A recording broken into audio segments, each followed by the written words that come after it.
continuo solamente el mal. Y lo aterrador es que aunque el mundo sin duda tenía millones y millones de habitantes, porque entre la creación y el diluvio pasaron 1656 años, en un mundo sin escasez de recursos naturales, en un mundo donde casi no había enfermedad, en un mundo a donde los hombres vivían hasta tener casi 1000 años de edad, no cabe duda, tomando en cuenta todos estos factores, que en el mundo había millones de personas. Pero lo aterrador es que cuando vino el diluvio, solamente quedaban 8 personas fieles a Dios. Si Dios no hubiera traído el diluvio, mis queridos amigos y hermanos, se hubiera terminado de corromper el linaje de donde iba a venir la simiente, y Dios no hubiera tenido a nadie a través del cual introducir a la simiente prometida al mundo. Generalmente no miramos a Génesis 6 desde esta perspectiva. Sencillamente pensamos que el diablo odia a los seres humanos, pero lo que Satanás quería hacer era corromper el linaje de tal manera de impedir la venida de la simiente prometida que le iba a aplastar la cabeza. Porque él dice, si yo impido que venga esa simiente, la simiente no me va a aplastar la cabeza, no me va a destruir. Luego avanzamos a Génesis 10 y voy a avanzar a través de varias historias del Antiguo Testamento. Llegamos a Génesis 10 y quiero que noten el versículo 1. Génesis, el capítulo 10 y el versículo 1. Está hablando aquí de 3 hijos de Noé. Dice, estas son las generaciones de los hijos de Noé: Sem, Cam y Jafet, a quienes nacieron hijos después del diluvio. Y si ustedes van al versículo 32, van a encontrar que nos dice, estas son las familias de los hijos de Noé, por sus descendencias en sus naciones, y de estos se esparcieron las naciones en la tierra después del diluvio. Es decir, todas las naciones del mundo se originaron con los 3 hijos de Noé. Ahora, ¿saben lo que es interesante? El linaje santo, según Génesis 11, continuó con Sem. Y los otros 2 hermanos, Cam y Jafet, si ustedes leen Génesis 10, que no vamos a tomar tiempo de hacerlo ahora, formaron las naciones que se tornaron las peores enemigas del pueblo de Israel, de los semitas. De Cam y Jafet descendieron los egipcios, los filisteos, los asirios, los babilonios, los amorreos. Todas las grandes naciones que más adelante iban a tratar de destruir al pueblo de Israel, de donde iba a venir el Mesías, surgieron de Cam y de Jafet. Los que iban a destruir a los semitas aparecieron de esos 2 hijos de Noé. Es decir, después del diluvio, Dios estaba obrando para preservar el linaje de Sem, de donde vendría el Mesías, mientras que Satanás estaba usando a los otros 2 hijos para formar naciones que aniquilaran a Israel, con el fin de que el Mesías no pudiese venir. Uno lee el Antiguo Testamento y ve que constantemente las naciones están atacando a Israel. Y hoy en día los teólogos y los ministros dicen, ve cómo el diablo odia a Israel. Cuando dicen eso no entienden lo que está diciendo el Antiguo Testamento. Porque en realidad el odio de Satanás para con Israel era porque Satanás sabía que de Israel iba a venir el Mesías. El Antiguo Testamento no se centra en Israel. El Antiguo Testamento se centra en Jesús. Es la gran controversia de Satanás contra Jesús para impedir que la simiente venga. Al diablo no le venía ni le iba que el pueblo de Israel existiese o no existiese.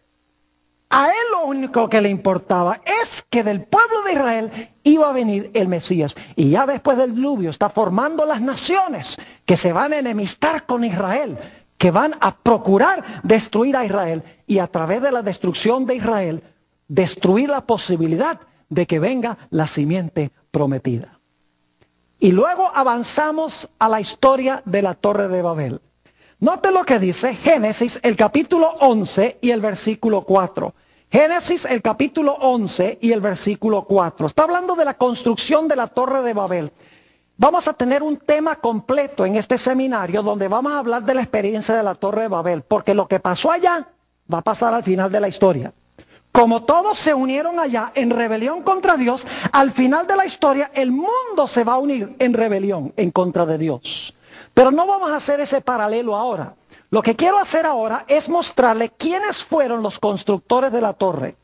Dice en Génesis el capítulo 11, y quiero leer el versículo 4, dice lo siguiente: y dijeron, vamos, edifiquémonos una ciudad y una torre, cuya cúspide llegue al cielo, y hagámonos un nombre, es decir, hagámonos famosos, por si fuéramos esparcidos sobre la faz de toda la tierra. Versículo 5. Y descendió Jehová para ver la ciudad y la torre que edificaban los hijos de los hombres. ¿Quiénes edificaron la torre? Los hijos de los hombres. ¿Cómo se llaman los fieles en Génesis el capítulo 5? ¿Los hijos de quién? Los hijos de Dios. Pero los constructores de la Torre de Babel fueron los hijos de ¿quiénes? De los hombres. Es decir, no eran los fieles, sino que eran ¿quiénes? Los infieles. Y lo interesante es que allí es donde construyeron la Torre de Babel, en el área donde está Irak hoy, en lo que se conocía en ese tiempo como el Valle de Mesopotamia, vivía allí un hombre llamado Taré, cuyo hijo fue Abraham. Y quiero que noten lo que estaba pasando allí, a donde se construyó la Torre de Babel, con la familia de Abraham. Note lo que dice en el libro de Josué, el capítulo 24 y el versículo 2 y 3. Josué, el capítulo 24 y los versículos 2 y 3. Algo estaba pasando allí, a donde se construyó la torre, a donde los hijos de los hombres quisieron establecer un imperio en rebelión contra Dios. Dice en el versículo 2, y dijo Josué a todo el pueblo, así dice Jehová, Dios de Israel, vuestros padres habitaron antiguamente al otro lado del río. El río aquí es el Éufrates. Taré, esto es Taré, padre de Abraham y de Nacor.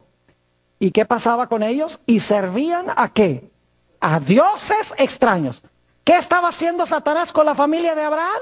Estaba llevándolos allá donde se construyó la torre, esos rebeldes. Ahora se estaba contaminando la familia de Abraham con la idolatría. ¿Qué quería Satanás? Corromper el linaje, porque el Mesías iba a ser hijo de ¿quién?